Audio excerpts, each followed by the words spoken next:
That's the Islamic teaching. So the Quran there is correcting Christian beliefs. So, and give another example about Abraham's sons. We have Isaac and Ishmael.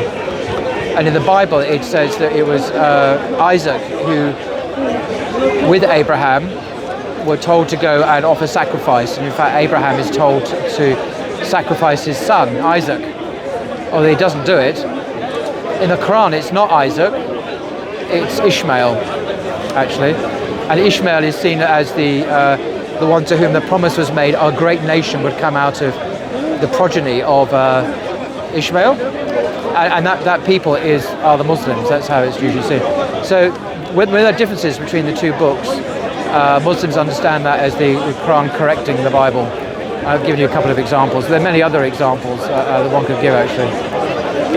So, yeah, it's not that Quran's making mistakes, it actually is correcting the Bible. Christians often think, oh, the Quran's got it wrong. No. The Quran is putting the record straight.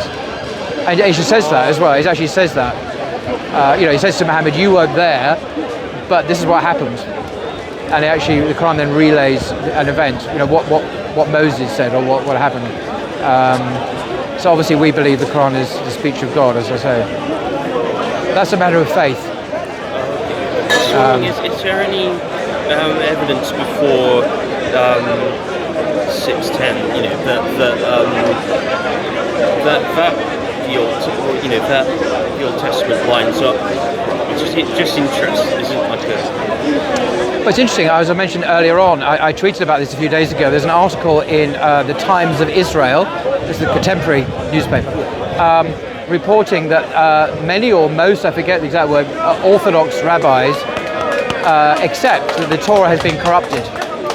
And they would suggest at the time of Ezra was about 500 BC, when actual changes to the textual changes to the Torah were made. So it's a widely held belief by Orthodox rabbis. Not by Orthodox, I mean the people who are traditional Jewish rabbis, not liberals or whatever, modernists, whatever.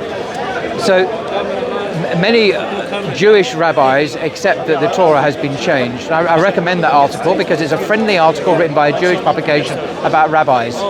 And I tweeted about it several days ago. It gives you the details of what happened and some examples of the textual corruption of the Torah by the Jews that Orthodox rabbis admit.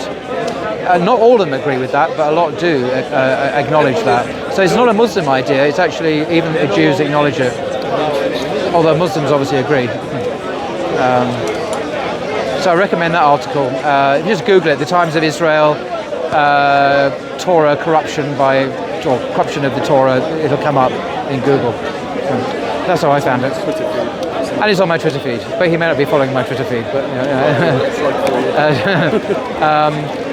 but that was very striking because this was a respected newspaper in Israel that is saying something that's quite embarrassing, really, that their own scriptures have been corrupted by impeccable sources.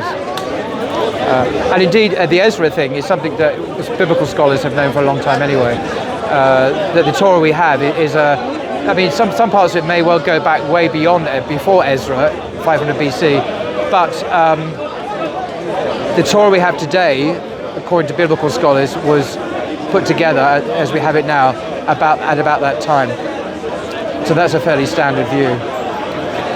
So do we have the original Torah? No, but we may have parts of it, or even most of it. I don't know how much. I don't know the percentage. Difficult question. Yeah. What's your name, bro? Joseph. Nice to meet you, Joseph. Oh, Yusuf. If you ever became a Muslim, you'd be called Yusuf. Okay, Salam.